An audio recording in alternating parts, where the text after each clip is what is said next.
जय हिंद बच्चों, स्वागत है आप लोगों का क्लास 11 में।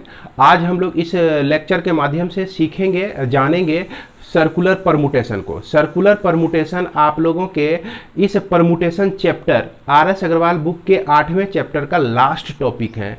तो आज हम लोग इस लास्ट टॉपिक को पढ़कर परमुटेशन को समाप्त करने जा रहे हैं। तो अभी तक हम लोग जितने भी परमुटेशन को पढ़े है ना, उसमें हम लोग पढ़े विथ रिपीटेशन, मतलब कि कुछ अभी जस्ट पढ़े कि विथ रिपीटेशन यानी कि ऑब्जेक्ट को हम बार बार रिपीट कर सकते हैं। उसके बाद उसके पहले पढ़े कि ऑब्जेक्ट को हम बार बार रिपीट नहीं कर सकते हैं। उसी में कुछ केस आया कि कुछ नंबर वॉवेल्स को या कुछ स्पेशल लेटर को टुगेदर करते हैं और नेवर टुगेदर करते हैं।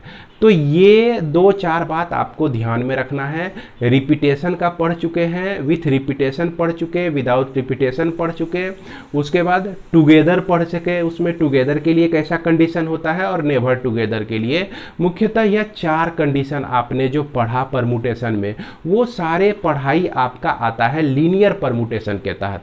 यानी कि देखा जाए कि परमुटेशन कितने तरह के हैं, तो 2 तरह के। एक आपका लीनियर परमुटेशन, तो लीनियर परमुटेशन से रिलेटेड सारे प्रॉब्लम को आप बना चुके हैं। अब बारी आती है सर्कुलर परमुटेशन में। तो सर्कुलर परमुटेशन में क्या होता है कि सर्कुलर मेज पर हम किसी ऑब्जेक्ट को अरेंज करते हैं। सर्कुलर मेज पर बैठने वाले तो पर्सन ही होंगे, तो इसीलिए पर्सन को हम सर्कुलर मेज पर अरेंज कर सकते हैं। अब जैसे मान लिया जाए बीड्स, जो कि नेकलेस में यूज किया जाता है, बीड्स है ना, माला बनाने के लिए फूल का यूज किया जाता है या कुछ बीड्स का यूज किया जाता है। आप अपने घर में आसपास में देखते होंगे मंगलसूत्र को, है ना, मंगलसूत्र में काले दाने या लाल दाने या उजले दाने, इस तरह का कुछ ना कुछ अरेंजमेंट होता है, तो वो आपका सर्कुलर हो गया। अब उसमें हम बीड्स का अरेंजमेंट कर दें तो वो सर्कुलर परमुटेशन में चला आता है। उसी तरह से अगर हम माला बनाते हैं, गार्लैंड बनाते हैं, माला बनाते हैं, गोल माला होता है, प्रायः नेताजी को पहनाने के लिए या कहीं भगवान पर चढ़ाने के लिए, या और सब भी। मान लीजिए कि आपके घर में ही कोई ऐसे मेंबर है जिसको आप ज़्यादा सम्मान देना चाहते हैं, तो माला बनाते हैं। तो माला जब बनाते हैं तो उसमें फूलों को पिरोते हैं, फूलों को डालते हैं। तो उस फूलों को अलग अलग तरीके से डालकर आप जो है नया नया डिजाइन, मतलब अच्छा सा लुक देना चाहते हैं। तो अब यहाँ पर जो है ये सर्कुलर परमुटेशन के तहत ही आता है, और इसको हम कितने तरह से अरेंज कर सकते हैं इसके बारे में हम लोग पढ़ेंगे। आपने के मन में यहाँ पर एक आपका क्वेश्चन जरूर आएगा यहाँ पर कि क्या सर्कुलर परमुटेशन और यह लीनियर परमुटेशन में क्या कोई अंतर है? तो बिल्कुल अंतर है। इसके अंतर को हम लोग एक एग्जाम्पल के मदद से समझ सकते हैं। जैसे मान लिया जाए कि यह ABCD 4 हमने लेटर्स को लिया, उसके बाद BCDA ले लिया, उसके बाद CDAB ले लिया, उसके बाद हम DCDABABC।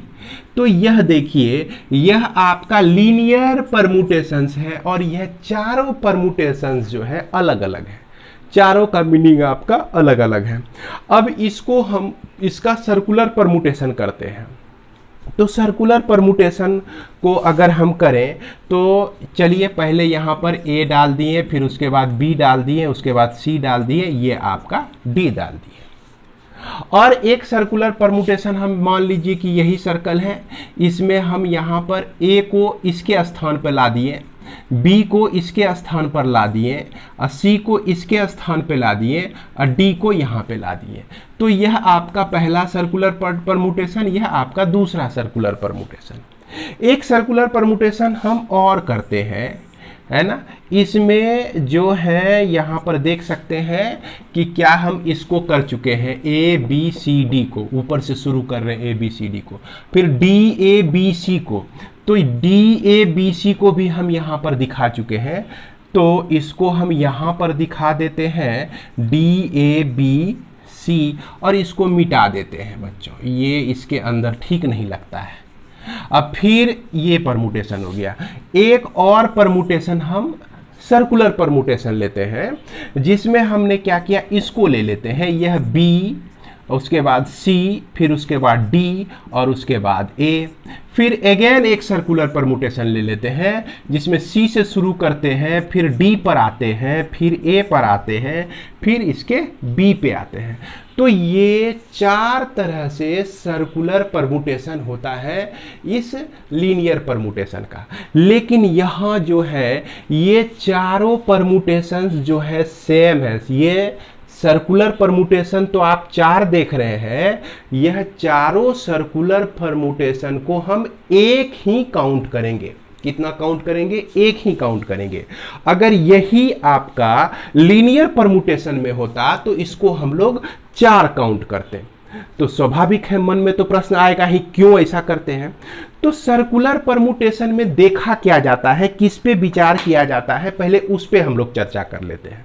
सर्कुलर परमुटेशन में यह देखा जाता है कि किसी भी ऑब्जेक्ट के लेफ्ट में कौन है और राइट में कौन है।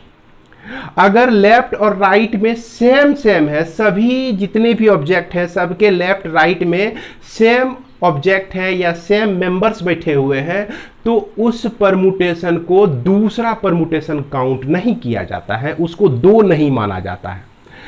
2 तभी माना जाता है सर्कुलर परमुटेशन में जबकि लेफ्ट में आने वाला ऑब्जेक्ट और राइट में आने वाला ऑब्जेक्ट बदल जाए। जैसे मान लीजिए मैं बीच में खड़ा हूं, एक साइड मोहन खड़ा है, दूसरा राम खड़ा है। अब इस राम को हम इधर ला दिए, अब मोहन को इधर ला दिए, तो लेफ्ट और राइट के मेंबर्स हमारे बदल गए। तो इसमें क्या हो गया कि परमुटेशन हमारा चेंज हो गया। तो यहां पर 2 परमुटेशन हो जाता है, यानी कि लेफ्ट वाले मेंबर को राइट ला दिए और राइट वाले मेंबर को हम लोग लेफ्ट ला दिए, तो यहां पर 2 परमुटेशन आपका बन जाता है। अगर हम लेफ्ट और राइट के मेंबर को चेंज नहीं करते हैं तो हमारा परमुटेशन चेंज नहीं होता है। तो इस बात को मैं बहुत बार, कई बार आप लोगों को दोहराया इसलिए कि इस चीज को दिमाग में बिठाइए। अब यहां पर हम देखें कि C जो है आपका C, तो चलिए हम लोग लेफ्ट इधर मानते हैं, तो C के लेफ्ट में D है और राइट में B है, ठीक ना। उसके बाद चलिए यहां देखिए C को, C के लेफ्ट में, कहने का मतलब ये आपका क्लॉकवाइज, C के क्लॉकवाइज में, C से क्लॉकवाइज चलते हैं तो D मिलता है, और C के एंटी क्लॉकवाइज चलते हैं यानी राइट चलते हैं तो हमको B मिलता है।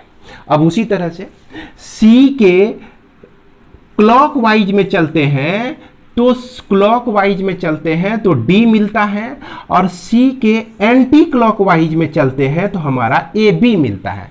सेम इसी तरह का कंडीशन इसमें भी मिला हमको। इसमें देखते हैं हम लोग C के क्लॉकवाइज में, तो C के क्लॉकवाइज में हम चले, क्लॉक वाइज में चले तो D मिला। जैसा कि यहाँ C के क्लॉक वाइज में हम चले तो भी यहाँ हमको D ही मिला और यहाँ भी हमको D ही मिला, और एंटी क्लॉक वाइज में चलते हैं तो B मिला, एंटी क्लॉक वाइज में चलते हैं तो यहाँ भी मिला, यहाँ भी मिला। वही सेम कंडीशन इसके साथ भी होता है। यह आपका क्लॉक वाइज चले तो D मिलता है और एंटी क्लॉक वाइज चले तो हम लोग B प्राप्त करते हैं। तो सर्कुलर परमुटेशन में क्या याद रखना है? बात यही याद रखना है कि लेफ्ट और राइट का मेंबर्स अगर चेंज नहीं होता है तो उसको एक ही समझते हैं, चाहे वह कितनी बार भी किसी तरह से लिखा दिया हुआ रहे, या लेफ्ट राइट के बदले क्लॉकवाइज और एंटी क्लॉकवाइज। अगर मान लीजिए रोटेशन के आधार पर हम देखते हैं क्लॉकवाइज और एंटी क्लॉकवाइज में मेंबर्स हमारे चेंज होते हैं तो हमारा परमुटेशन चेंज होगा। अगर मेंबर चेंज नहीं होते हैं तो परमुटेशन चेंज नहीं होगा। तो इसलिए ये चारों परमुटेशंस जो है आपका क्या है, सेम है ना। तो निश्चित रूप से लीनियर परमुटेशन और सर्कुलर परमुटेशन में बहुत ज़्यादा डिफरेंस आता है। तो कितना डिफरेंस आता है, तो यहाँ पर हम सर्कुलर परमुटेशन को कैसे निकालेंगे, तो ये एक क्वेश्चन बनता है। इसको बताने से पहले मैं बताऊंगा कि बच्चों बहुत के मन में आता है कि भाई चेयर का यहाँ पर जो है, मान लीजिए कि ये 4 चेयर पे बैठा हुआ है, तो कैसा चेयर पे बैठा हुआ है इसको उससे मतलब नहीं होता है। अब यहाँ पर अगर कोई बच्चा कहता है कि सर यहाँ टूटा हुआ चेयर है, यहाँ बढ़िया चेयर है, यहाँ जो है स्टूल लगा हुआ है, यहाँ कुछ और लगा हुआ है, तो उससे इसको कोई मतलब नहीं है। बात समझ में आ रही है।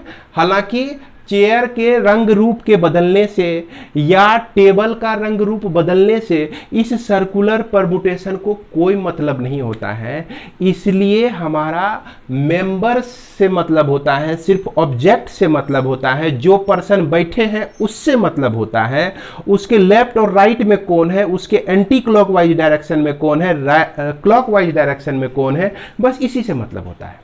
तो इसलिए जो है, और इसके बाद पूरब पश्चिम उत्तर दक्षिण को भी इसमें नहीं सोचा जाता है।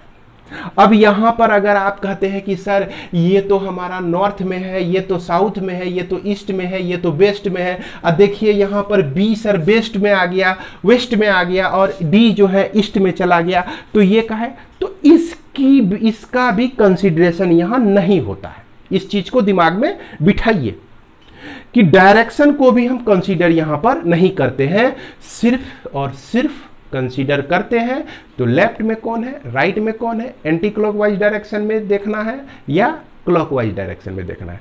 तो अब इसके लिए हम लोग किस तरह से सर्कुलर परमुटेशन को किस तरह से निकालते हैं, तो सर्कुलर परमुटेशन को निकालने के लिए तरीका है कि किसी एक मेंबर को यहां फिक्स कर दीजिए, है ना। जैसे हम ए को यहां पर फिक्स कर दी, जैसे 8 मेंबर हैं, 8 मेंबर में एक मेंबर को हम फिक्स कर दिए, 7 मेंबर का सर्कुलर को लीनियर परमुटेशन के आधार पर हम अरेंज कर देंगे, तो वही हमारा सर्कुलर परमुटेशन निकल जाएगा। एक मेंबर हमारा फिक्स हो गया तो यह 7 को इधर उधर करेंगे, तो एक के फिक्स होने के चलते सबका पोजीशन जो है हमको अलग अलग मिलेगा।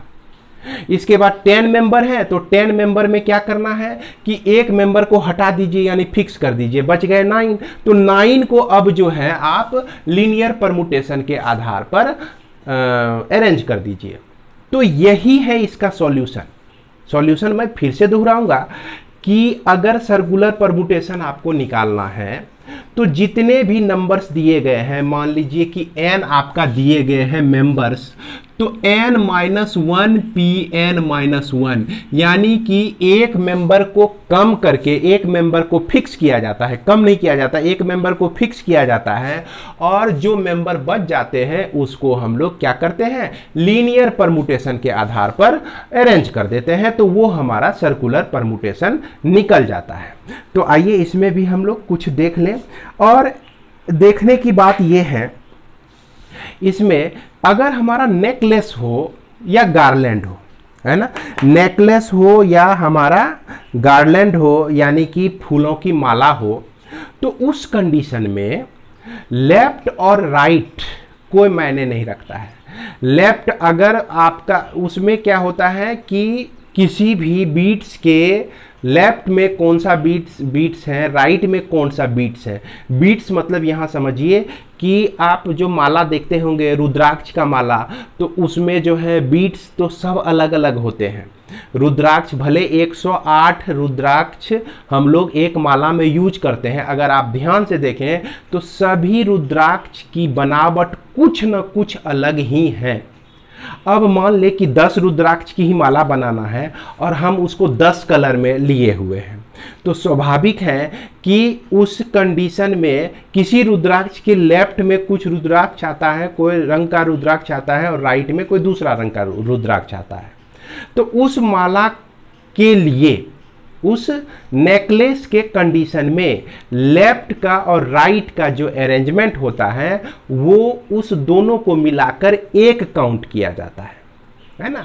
अगर मान लिया जाए, एक एग्जांपल देखिए कि एक रुद्राक्ष के साइड में रुद्राक्ष, साइड में रुद्राक्ष, ये दोनों जो है बीच में रेड कलर, ये आपका ब्लू और ये आपका वाइट है। ये ब्लू है, ये वाइट है।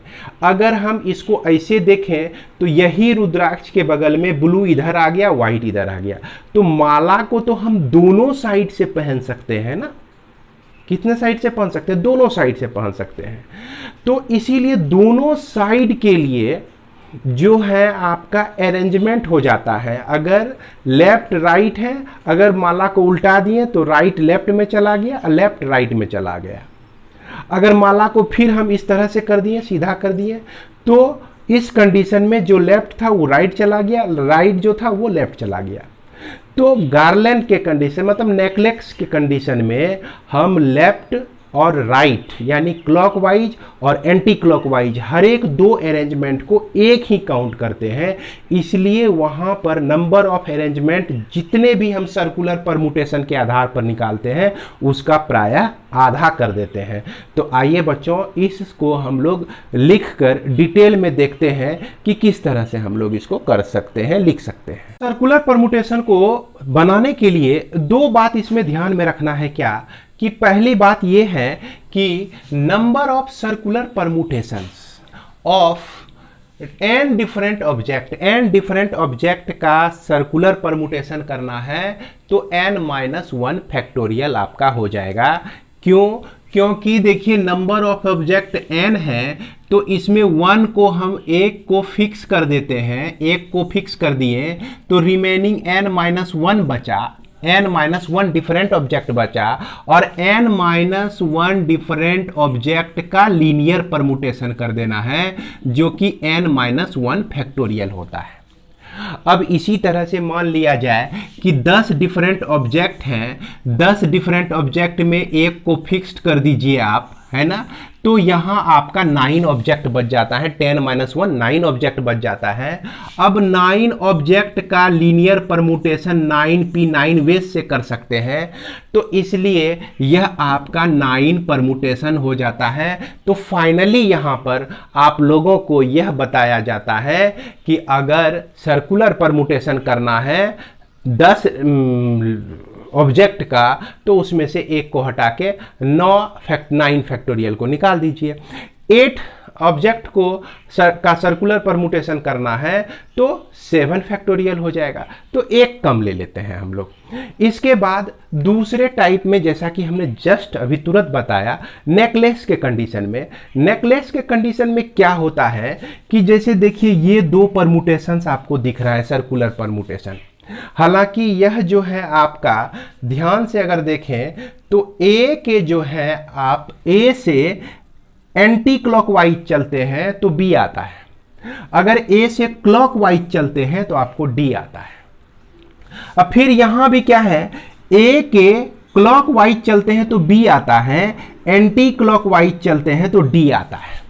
तो चूंकि नेकलेस के कंडीशन में बीट्स को अरेंज करने में क्या होता है, clockwise and anti clockwise arrangement जो होता है, क्लॉकवाइज और एंटी क्लॉकवाइज अरेंजमेंट जो होता है give rise to the same permutation, यानी कि सेम परमुटेशन ही हमको देता है। इसलिए सर्कुलर परमुटेशन दो मिलकर एक ही सेंस देता है, किस कंडीशन में, नेकलेस के कंडीशन में।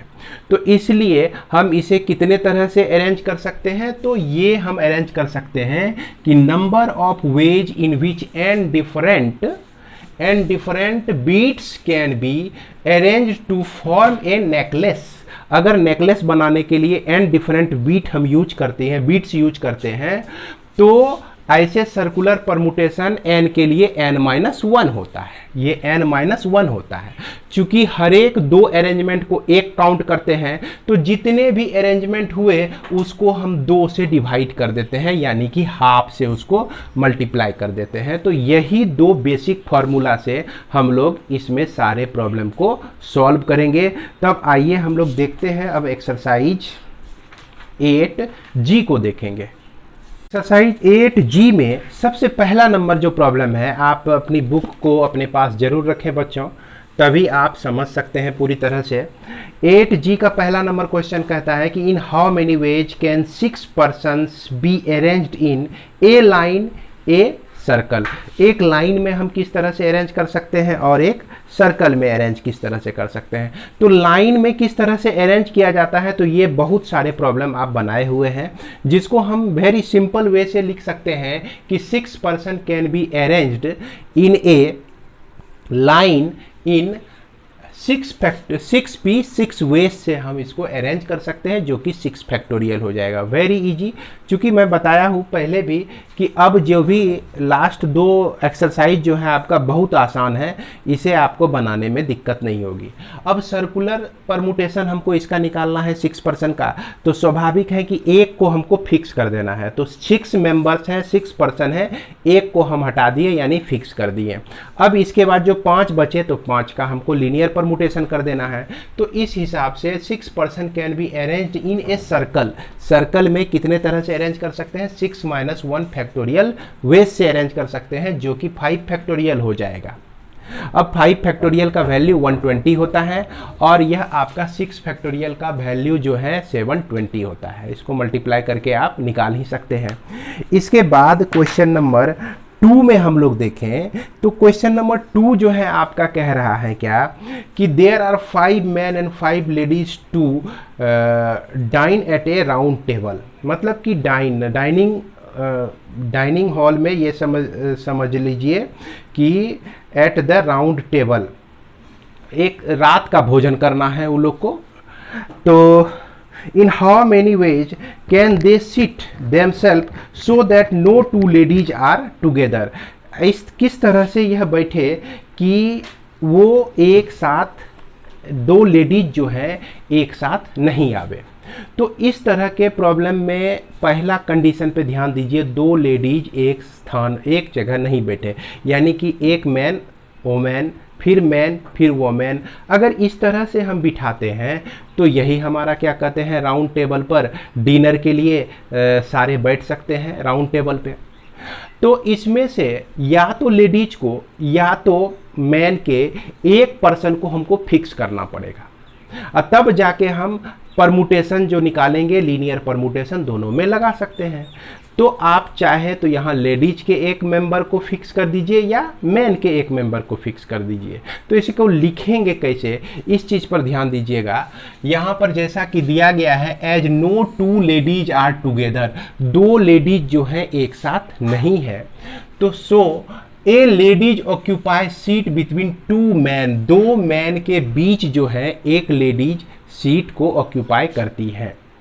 अब इसके बाद the number of ways in which these 5 man can be seated at the circular table. तो मैन के कंडीशन में ही हमने एक को फिक्स कर दिया, तो इसलिए नंबर ऑफ सर्कुलर परमुटेशंस कितने हो जाएंगे आपका 4 फैक्टोरियल, जिसको हम 24 लिखेंगे। इसको जब सॉल्व करेंगे 4 फैक्टोरियल को तो इसका वैल्यू 24 आ जाएगा।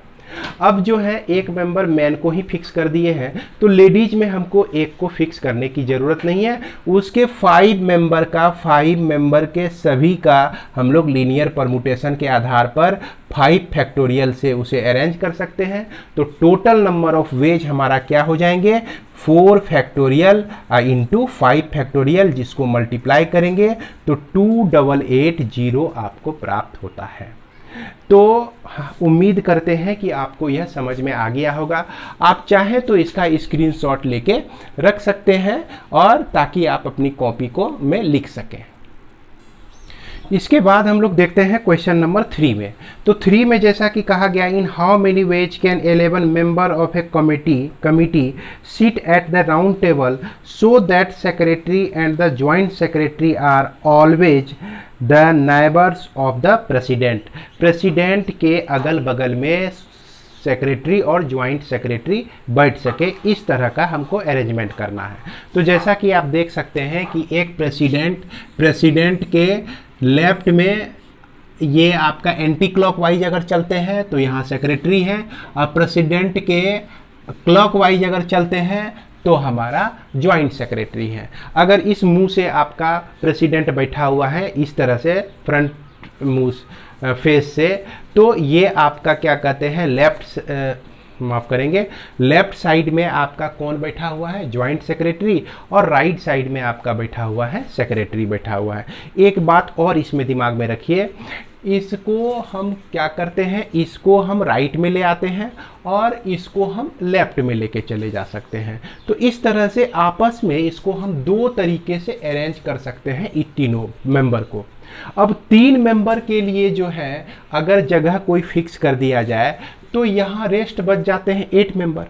तो 8 मेंबर को हमको अब अरेंज करना है अगर इस 3 मेंबर को छोड़ देते हैं। तो जैसा कि आप लोगों को पता है कि सर्कुलर परमुटेशन में एक मेंबर को हमको फिक्स करना होता है, तो यहाँ पर हम प्रेसिडेंट को फिक्स कर दिए। तो चलिए एक प्रेसिडेंट हमारा हट गए, तो अब हमारे पास मेंबर्स कितने बचे, 10 बचे।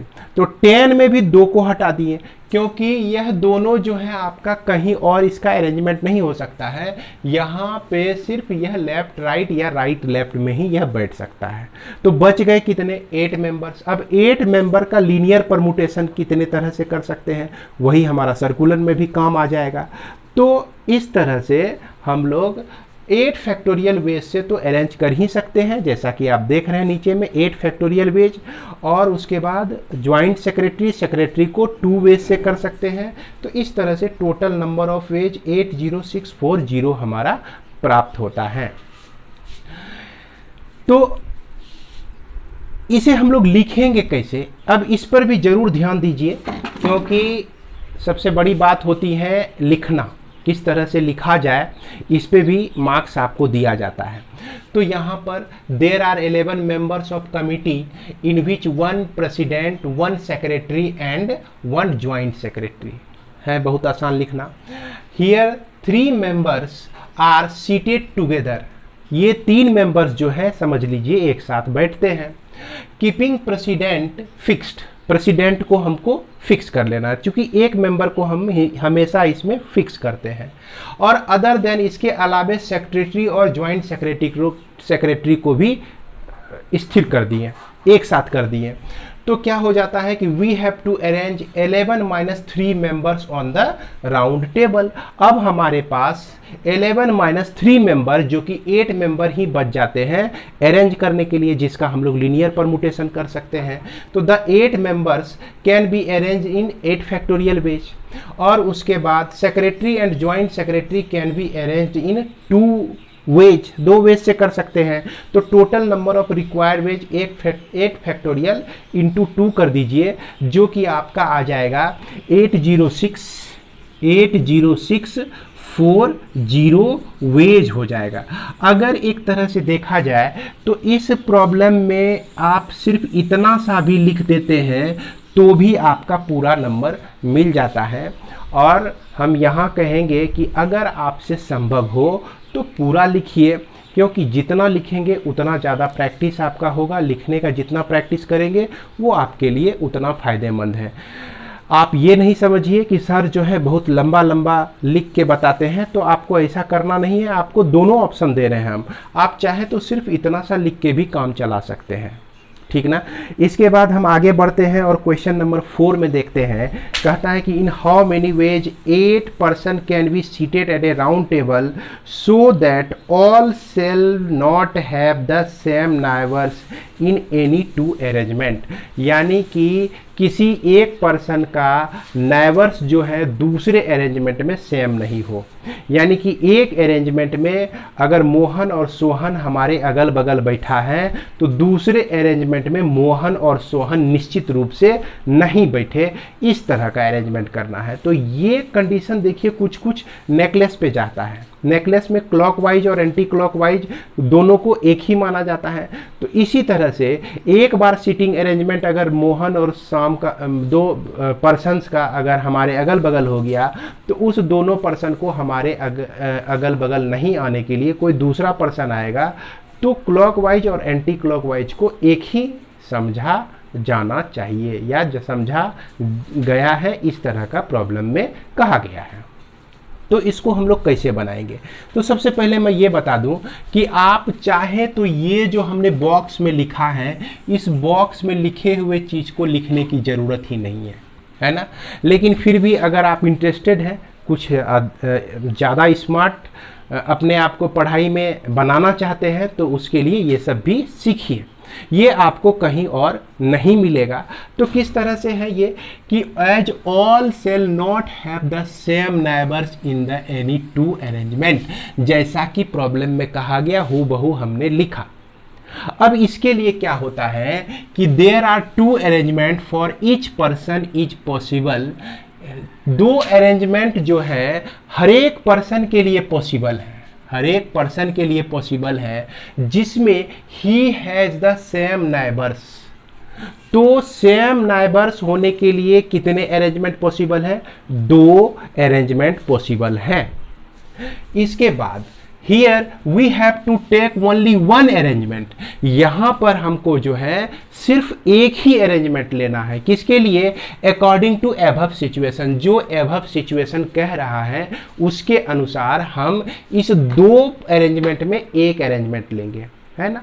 क्या कि there are two arrangement for each person is possible, है ना।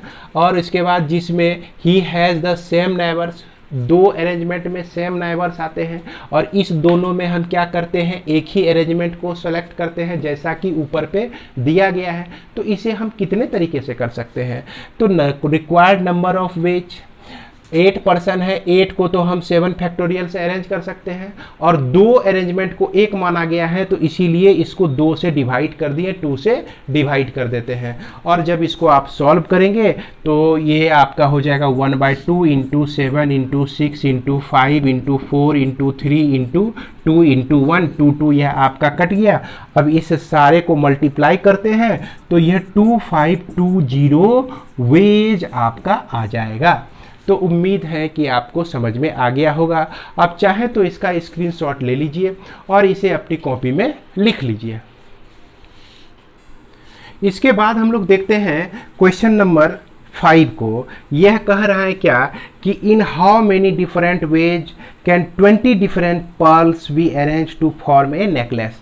नेकलेस को बनाने का तो बहुत तरीका है भाई, सोने का भी बनता है, चांदी का भी बनता है। तो यहाँ जो हम लोग पर्ल्स यूज किए हैं, एक तरह से कहिए एक पत्थर है या कुछ बीट्स हैं, उसी से हम लोग इसको बना रहे हैं। और कितने बीट्स हैं यहाँ पे दिए हुए, कितने पर्ल्स दिए हुए हैं? आपका नंबर ऑफ पर्ल्स 20 है। तो आप यदि चाहें तो इसे लिखें अथवा ना लिखें, कोई फर्क नहीं पड़ता है। तो इन केस ऑफ नेकलेस में ये होता है कि क्लॉकवाइज और एंटी क्लॉकवाइज जो अरेंजमेंट होते हैं वो क्या करते हैं? Give rise to the same permutation, same permutation देता है, यानी कि एक ही परमुटेशन आप वहाँ पे काउंट कर सकते हैं। तो निश्चित रूप से इसको डायरेक्ट लिखिए कि number of different ways to arrange the 20 different pearls to form a necklace are, कितने हो जाएंगे? तो सबसे पहले इसका सर्कुलर परमुटेशन करते हैं हम लोग। क्या हो गया? 20 में एक को फिक्स कर दिए तो 19 बचा, तो 19 फैक्टोरियल से हम इसको अरेंज कर सकते हैं। अब हर एक क्लॉकवाइज और एंटी क्लॉकवाइज अरेंजमेंट के लिए एक ही लेना है, यानी कि हर एक दो अरेंजमेंट के लिए एक अरेंजमेंट यहाँ वैलिड है, तो इसीलिए इसको 1/2 से मल्टीप्लाई कर दीजिए। तो यह हो गया 1/2 19 फैक्टोरियल, ये हमारा अरेंजमेंट हो जाएगा। सेम इसी तरह का प्रॉब्लम नंबर भी आपका 6 में है, जिसमें आपको क्या दिया गया है कि 15 डिफरेंट फ्लावर को 16 डिफरेंट फ्लावर से हम लोग गार्लैंड में कितने तरीके से उसको अरेंज कर सकते हैं। तो जैसा कि यह क्वेश्चन नंबर 6 में 16 फ्लावर्स दिया गया है, फ्लावर्स दिया गया है, एक फ्लावर को फिक्स कीजिए तो 15 फ्लावर, तो 15 फैक्टोरियल। और चूंकि क्लॉकवाइज और एंटी क्लॉकवाइज सेम होता है तो इसीलिए नंबर ऑफ अरेंजमेंट कितने हो जाएंगे? हाफ इंटू 15 फैक्टोरियल हो जाएंगे। तो बच्चों इस तरह से हमारा यह एक्सरसाइज समाप्त होता है।